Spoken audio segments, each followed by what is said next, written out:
I worship you, Jesus, I worship you. With all of my heart and all of my soul, I love you, I love to worship you. I love you, I love to worship you. I love you, I love to worship you.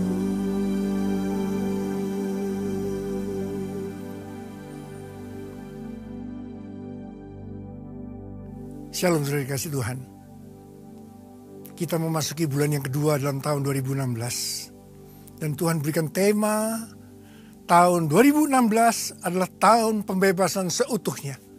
The year of total deliverance.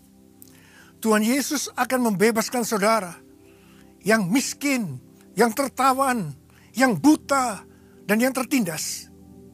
Dan pembebasan ini juga dilakukan melalui kita-kita yang dipenuhi dengan Roh Kudus dan yang diurapi. Kalau ini kita lakukan, akan membuat terjadinya penuaian jiwa besar-besaran. Sesuai dengan Yoel 2 ayat 30-32. Bahwa penuaian jiwa terjadi di tengah mujizat dan goncangan yang luar biasa. Hal inilah yang akan terjadi pada tahun 2016. Selain itu, penuaian jiwa berbicara tentang keselamatan. Karena itu hari-hari ini banyak pengajaran keselamatan yang justru membahayakan bagi keselamatan itu sendiri. Hal ini kita bisa mengerti karena iblis berusaha dengan keras supaya sedikit saja orang yang diselamatkan. Keselamatan berbicara tentang masuk ke dalam kerajaan sorga, kerajaan Allah.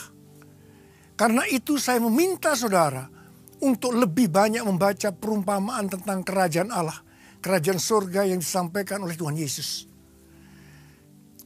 Yang pertama saya diingatkan melalui Matius 6 ayat 31 sampai 34 tentang kekhawatiran. Tuhan Yesus berkata, jangan kamu khawatir. Jangan kamu khawatir apa yang akan kamu makan, akan kamu minum, atau yang akan kamu pakai. Memang semua itu dicari oleh bangsa-bangsa yang tidak mengenal Allah. Tetapi Bapamu yang di sorga tahu bahwa kamu memerlukan semuanya itu. Karena itu, carilah dahulu kerajaan Allah dan kebenarannya. Maka semuanya, apa yang sudah butuhkan akan ditambahkan kepadamu. Saudara, jika Anda selalu khawatir, Anda tidak akan berbuah. Dan itu akan membahayakan bagi keselamatan Anda.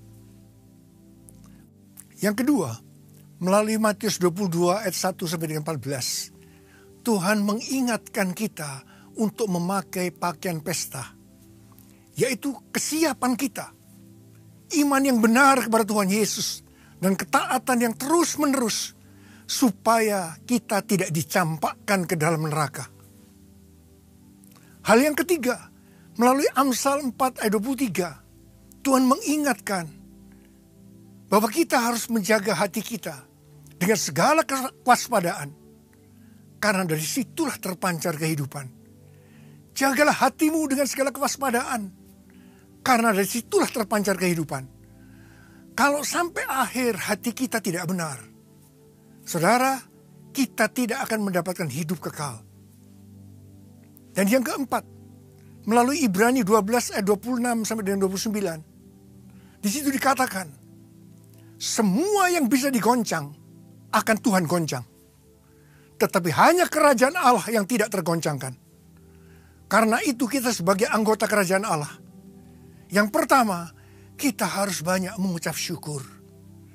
Dan hal yang kedua, kita harus beribadah kepada Allah dengan cara yang berkenan kepadanya, dengan hormat dan takut, sebab Allah kita adalah api yang menghanguskan. Dan yang kelima, sesuai dengan Amsal 3 ayat 9 dan 10, Tuhan mengingatkan kita tentang buah sulung. Saudara, lakukan ini supaya saudara diberkati berlimpah-limpah di masa goncangan ini. Saya berdoa, setiap saudara diberkati Tuhan. Setiap saudara mengalami tahun pembebasan seutuhnya. Saya akan berdoa buat saudara. Angkat tangan saudara. Oh ralama sikia ralaba. Oh ralaba. Oh ralaba. Bapak, tahun 2016 tahun pembebasan seutuhnya. Biarlah anak-anakmu mengalami. Anak-anakmu mengalami. Terima tahun pembebasan seutuhnya. Dalam nama Yesus. Amin.